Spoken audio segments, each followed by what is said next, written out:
안녕하세요. 루장입니다. 시장에서는 다시 한번 경기 침체 우려라는 리스크로 투자 심리가 흔들리기 시작을 하면서 위축이 되었는데요.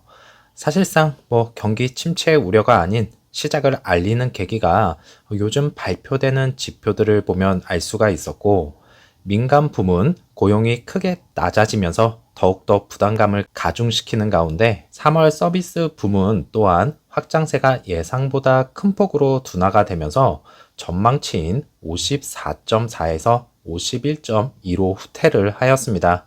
제임스 블라드에 이어 또 한 명의 매파적인 발언자죠. 메스터 클리브랜드 여는 총재가 기준 금리를 지금보다 조금 더 높게 인상하고요.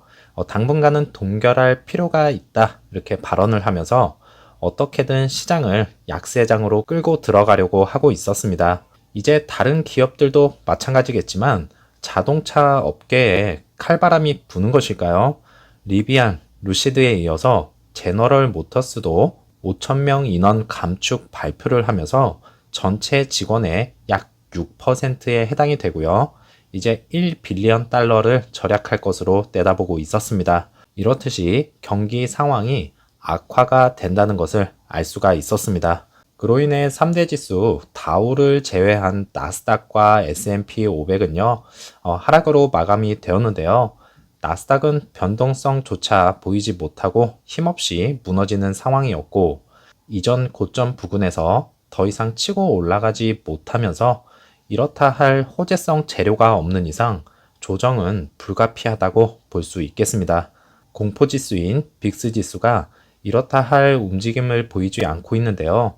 이전처럼 이렇게 크게 뛰어오르면 그때부터가 나스닥의 바닥권이 다시 한번 형성이 되는 시기인데요.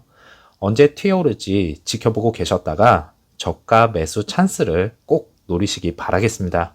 EV 섹터주도 같이 살펴보시죠. 리비아는 마이너스 4.88%, 테슬라는 마이너스 3.67%, 루시드는 마이너스 2.53%가 하락을 하면서 다른 기업들과 마찬가지로 안 좋은 흐름을 보여주었습니다. 리비아는 최고 정보 보안 책임자를 영입을 함으로써 성장의 새로운 단계에 진입함과 동시에 소유의 차량과 데이터 보안에 최선을 다할 것으로 밝혔습니다. 이제 어느 모 회사가 해킹 대회에서 단 4초 만에 뚫린 것처럼 정말 취약한 점을 그대로 보여주었는데요. 더욱더 강화가 돼서 개인정보 유출과 차량 도난 등을 막아야 할 것입니다. 리비안 의 CFO가 웹캐스트에 출연하여서 정말 많은 정보를 이야기를 하였는데요. 그 중에서 조지아 공장은요, 2026년에 R2를 200K 생산할 수 있는 능력을 선보일 수가 있겠고, R1 가격은 평균 판매 가격이 시간의 지남에 따라 상승할 것으로 내다보았는데요. 그 이유로는 소비자들이 더 높은 패키지를 이제 선택을 하고 있다고 밝혔습니다. 그래서 최고급 가격을 더 개선할 수 있도록 기회를 보고 있다고 언급을 하였네요. R2는 글로벌 확장 플랫폼이 될 것이고, 프리미엄 R2 가격은 가장 저렴한 R1보다 낮을 수 있다고 하면서요, 저가형 모델 암시를 하였습니다. 그리고 가장 중요한 수익성 확보인데요. 2024년 2분기쯤에 총이익이 이제 긍정적일 것을 다시 한번 암시를 하면서 흑자 전환 예상을 하였습니다.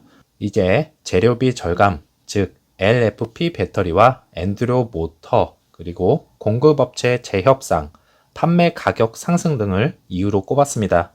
이렇게 2024년에 흑자 전환을 예상을 하는데도 불구하고요. 단기적인 악재들이 아직도 제거가 되지 않아서 힘든 시기를 겪고 있지만 리비안도 이제 투더문 갈 시간이 얼마 남지 않았다는 것을 알 수가 있는 대목이었다. 이렇게 볼 수가 있겠네요. 테슬라는 다른 기업들과 다르게 오스틴 기가 팩토리 전체 인력을요, 12,000명을 늘렸는데요.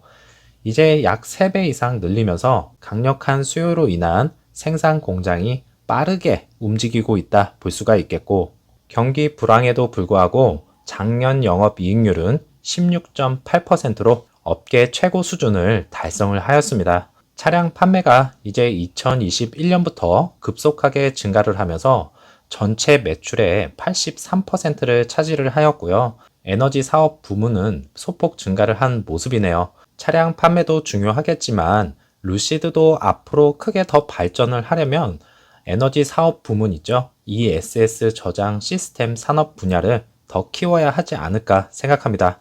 여튼 판매량 하나만큼은 정말 부럽네요. 자, 루시드도 잘 해낼 거라 믿으면서요.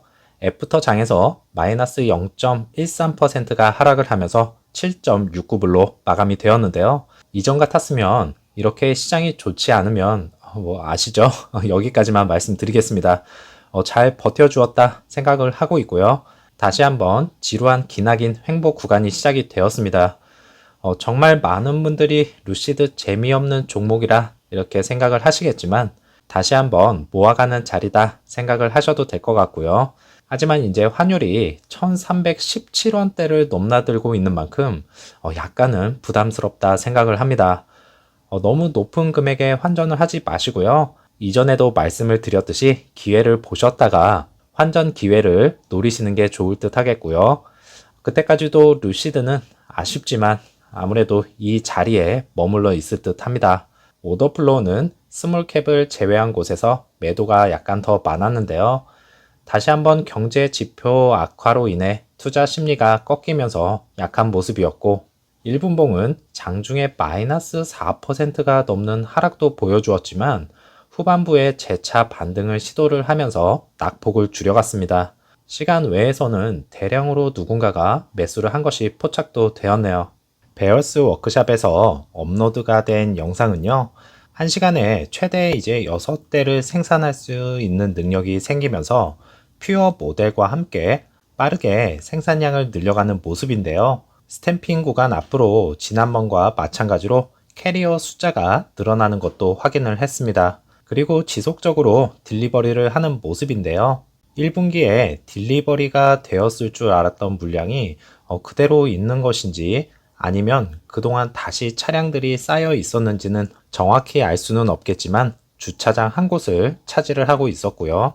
1분기에 아쉽게도 아직 딜리버리가 되지 않은 차량들이 그대로 방치가 되어 있었는데요. 이제는 너무 오래 서 있는 것이 아닌가라는 우려를 자아내고 있었습니다. 그리고 저 멀리 다시 한번 캐리어들이 쌓여 있으면서 2분기 딜리버리에 대한 문제점을요, 어떻게든 극복을 하려고 노력을 하고 있는 중이다. 이렇게 볼 수가 있겠네요. 그리고 본진 앞에 또 다른 건물을 짓고 있는 모습인데 정확히 어떤 용도로 쓰여질지는 지켜봐야 되겠습니다. 점차적으로 모양새를 갖추어가는 루시드 애리조나 공장이고요. 2분기에는 확실한 딜리버리 수치를 보여줘서 리스크도 꼭 해결을 해주었으면 좋겠네요. 2023년 뉴욕 인터내셔널 오토쇼에서요. 수많은 차량들을 제치고 현대 아이오닉 6가 올해의 차로 선정이 되었다는 소식입니다. 2022년 당시 루시드 에어가 수상을 하였었는데요. 결승 순위에 올랐지만 아쉽게 통합 타이틀을 내주게 되었네요. 하지만 세부 사항 수상에 월드 럭셔리 카의 BMW i7을 제치고 루시드 에어가 수상을 거머쥐면서 진정한 럭셔리 차량임을 증명을 하였습니다. 디자인 및 브랜드 담당 수석 부사장인 데릭 젠킨스가 트로피를 받으면서 환하게 웃는 모습이고요.